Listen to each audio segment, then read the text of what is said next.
Movie की शुरुआत में एमिली को दिखाते हैं जो कि एक सोशल वर्कर है। उसका काम है ये ध्यान रखना कि कोई बच्चा ऐसे घर में बड़ा ना हो जहाँ उसे मारा पीटा जाता हो, और वो अपने काम को लेके काफ़ी सीरियस है। उसके कलीग ने उसे एक नया केस दिया जो कि लिलिथ सोलोमन का केस था, एक मासूम बच्ची जो शायद बुरे हालातों से गुजर रही थी। इसके बाद एमिली घर जाकर लीपापोती करती है क्योंकि आज वो डेट पे जा रही थी। वो यहाँ डग से मिलने आई थी जो उसके साथ ही काम करता है। डॉग और वो काम की वजह से इतने बिजी रहते थे कि उन्हें चैटिंग करने का वक्त नहीं मिलता था। इसलिए उन्होंने डिसाइड किया कि वे एकदम से रिलेशनशिप में नहीं आएंगे, बल्कि पहले बेस्ट फ्रेंड बन के रहेंगे।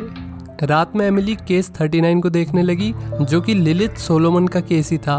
वो इस केस में ज़्यादा इन्वॉल्व हो रही थी क्योंकि उसे लिलिथ में अपना बचपन दिख रहा था कि कैसे गोल रोटी न बनाने की वजह से उसके पिता ने उसे जायदाद से बेदखल कर दिया था।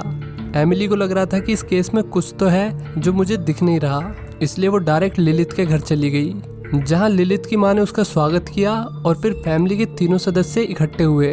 उन्हें देखकर लग रहा था कि दाल में कुछ काला नहीं बल्कि पूरी दाल ही काली है। वे लोग घबराए हुए थे कि कहीं मैडम को चाय बिस्कुट न देने पड़ जाए क्योंकि उनके पास दोनों ही नहीं थे। लेकिन एमिली को लगा कि ये लोग उससे कुछ छुपा रहे हैं। एमिली के बहुत ज़्यादा कहने पर कालिया ने उन्हें ऑफिस में बुलवा लिया। ऑफिस में सोलोमन फैमिली बिल्कुल नॉर्मल फैमिली की तरह बिहेव कर रही थी। उन्हें देखकर किसी को शक नहीं होगा, लेकिन एमिली के मन में बैठ गया था कि लिलिथ के साथ कुछ तो गलत हो रहा है। इसलिए उसने लिलिथ को कोने में ले जाकर पूछा कि आखिर बात क्या है। तो लिलिथ ने डरते हुए कहा कि वे लोग मुझे मारते हैं और साथ ही वे मुझे नर्क में भेजना चाहते हैं। ये सुनकर ही एमिली के तोता मैना सब उड़ गए। इसलिए वो लिलिथ को कलवे के सामने ले गई और उसे एक ऑफिशियल स्टेटमेंट देने के लिए कहा ताकि वो उसकी मदद कर सके। लेकिन रूम के बाहर अपने बाप को देखने के बाद लिलिथ चुप रही। बिना किसी सबूत के कलवा कुछ नहीं कर सकता था, इसलिए उसने इस केस को यहीं बंद करने के लिए कहा। लेकिन एमिली इतनी जल्दी हार मानने वाली नहीं थी। वो अपने पुलिस वाले दोस्त माइक से मिली और उसे सारी सिचुएशन बताई। माइक का भी यही कहना था कि वो बिना किसी सबूत के कोई कड़ा कदम नहीं उठा सकता। अगले दिन एमिली लिलिथ से मिलने उसकी स्कूल आई और उसे अपना नंबर देते हुए कहा कि कभी कोई ज़रूरत पड़े तो मुझे याद मत करना, सीधा कॉल करना। उसी रात एमिली मजे से बिग बॉस देख रही थी, तभी लिलिथ का फोन आया और वो कहने लगी कि उसके पेरेंट्स उसे मारना चाहते हैं और उसने ये भी कहा कि उसे नींद आ रही है, इसलिए वो ज्यादा देर खुद को होश में नहीं रख सकती।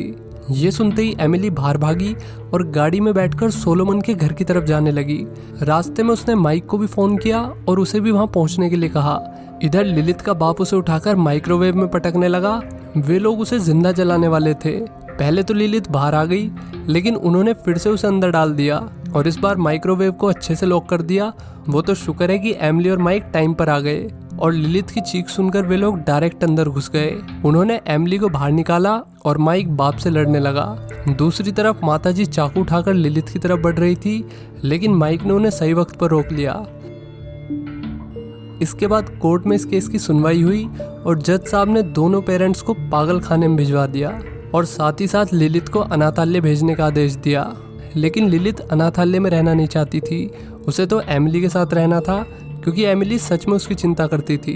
लेकिन एमिली ने मना कर दिया क्योंकि लिलिथ को साथ में रखने से शायद उसके काम पर असर पड़ेगा। लेकिन काफ़ी सोचने के बाद उसने डिसाइड किया। उसने उसे एक खबर सुनाई और फिर अपने साथ घर ले आई। उसे सब चीज़ बताई कि बेडरूम कहाँ है और सबसे इम्पोर्टेंट बाथरूम कहाँ है। इसके बाद एमिली लिलिथ का सामान लेने के लिए उसके घर जाती है, जहां उसने देखा कि लिलिथ के माँ बाप अपने कमरे में बड़े बड़े लॉक्स लगा के रखते थे।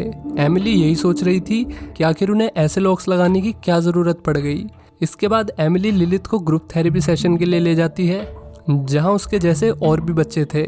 यहाँ पर एक लड़का डिएगो भी होता है, जिसने बताया कि उसे स्कूल में बुली किया जाता है क्योंकि उसके माँ बाप हमेशा लड़ते रहते हैं। अगले दिन कलवे ने एमिली को बताया कि डिएगो ने अपने माँ बाप को मार डाला है। ये सुनकर एमिली के तोते मैना सब उड़ गए।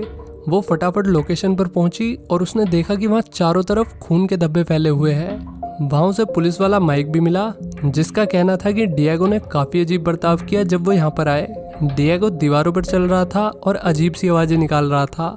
एमिली को इस बात पे बिल्कुल यकीन नहीं हुआ कि आखिर 10 साल का बच्चा ये सब कैसे कर सकता है।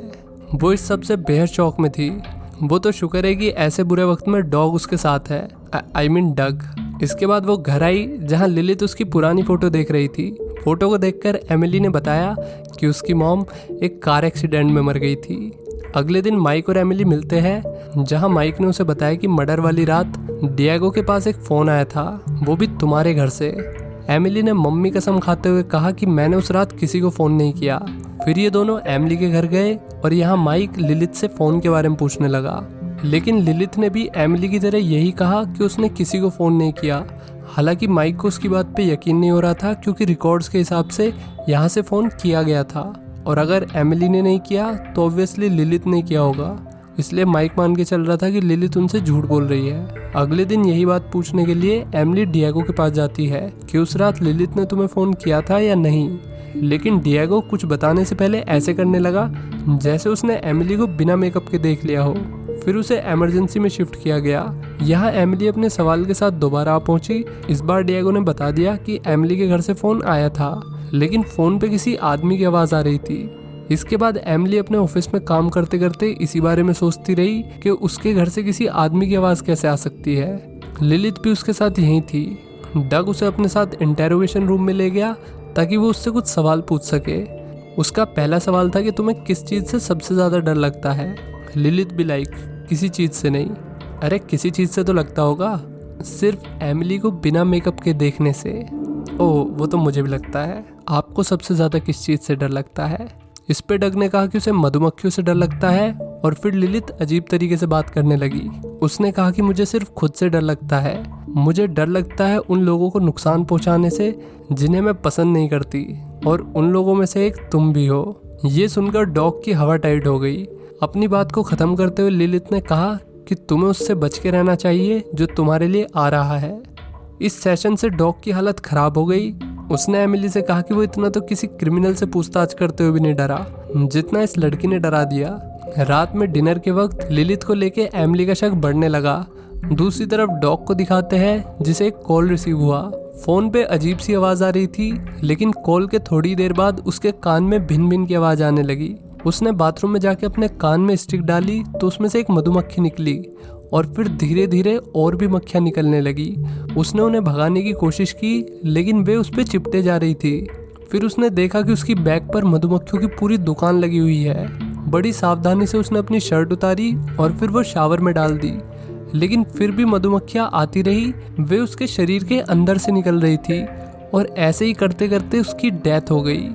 इसके बाद लिलिथ और एमिली उसकी 13वीं पर पूड़ी खाने आते हैं। यहाँ हम देखते हैं कि एमिली का शक अब लिलिथ के लिए यकीन में बदलने लगा। उसने लिलिथ के पेरेंट्स की फुटेज भी देखी, जिसमें वे बता रहे थे कि लिलिथ हमारी लड़की नहीं बल्कि एक शैतान है जो अपने आसपास के लोगों को मारकर अपनी भूख शांत करता है। माँ ने तो ये भी बताया कि उनके 2 लड़के और थे, लेकिन जब लिलिथ पैदा हुई तो एक एक करके उसके दोनों लड़के मर गए। वाओ, लिलिथ शैतान होने के साथ साथ सूडो फेमिनिस्ट भी थी। वैसे दोनों में कोई खास डिफरेंस नहीं है। और इस फुटेज में मॉम ने सबसे इम्पोर्टेंट बात ये बताई कि लिलिथ तब तक किसी को नहीं छोड़ती जब तक कि उसे कोई और ना मिल जाए। ये सुनते ही एमिली की हालत ख़राब हो गई। इसके बाद वो उसके पेरेंट्स से मिलने मेंटल असाइलम गई। मॉम को तो मिर्गी के दौरे आ रहे थे, और एमिली को भी।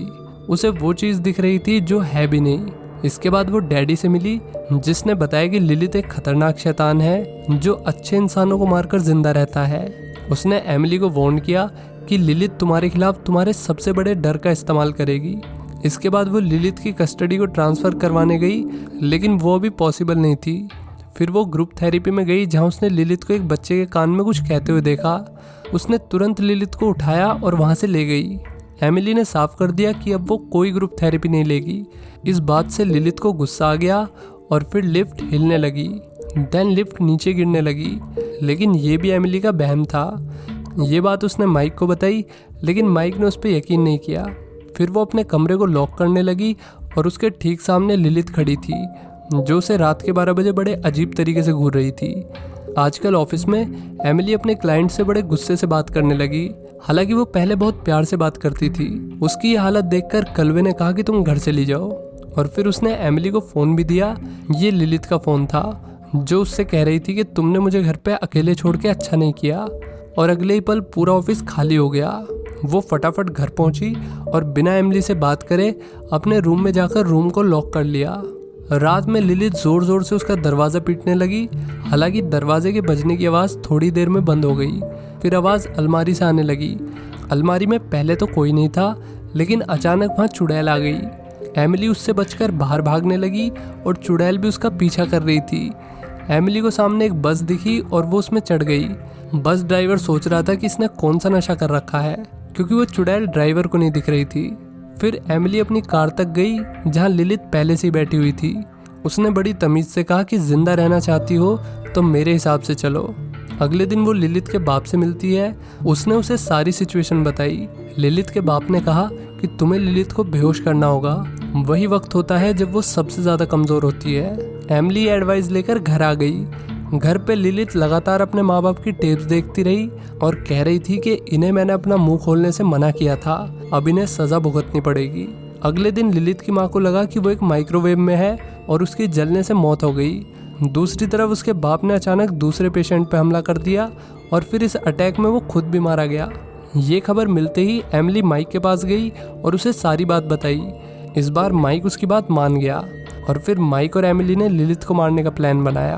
तभी माइक को अपनी बैक सीट पर एक कुत्ता दिखा, जिससे बचने के लिए उसने शॉटगन चला दी, लेकिन गोली कुत्ते को नहीं बल्कि उसे ही लग गई, क्योंकि कार में उसके अलावा कोई कुत्ता नहीं था। माइक की मौत की खबर मिलते ही एमिली गुस्से में पागल हो गई। उसने टीवी फोड़ दिया और फिर लिलित पे चिल्लाने लगी। फिर एमिली ने भागकर खुद को लॉक कर लिया, लेकिन वो दरवाजा लिलित की पावर्स के सामने कुछ भी नहीं था। लिलित दरवाजा तोड़ के अंदर घुस गई और फिर एमिली से आवाज बदल बदल कर बात करने लगी, कभी बच्ची की आवाज तो कभी आदमी की। फिर उसने एमिली से कहा कि उसे सिर्फ फैमिली चाहिए।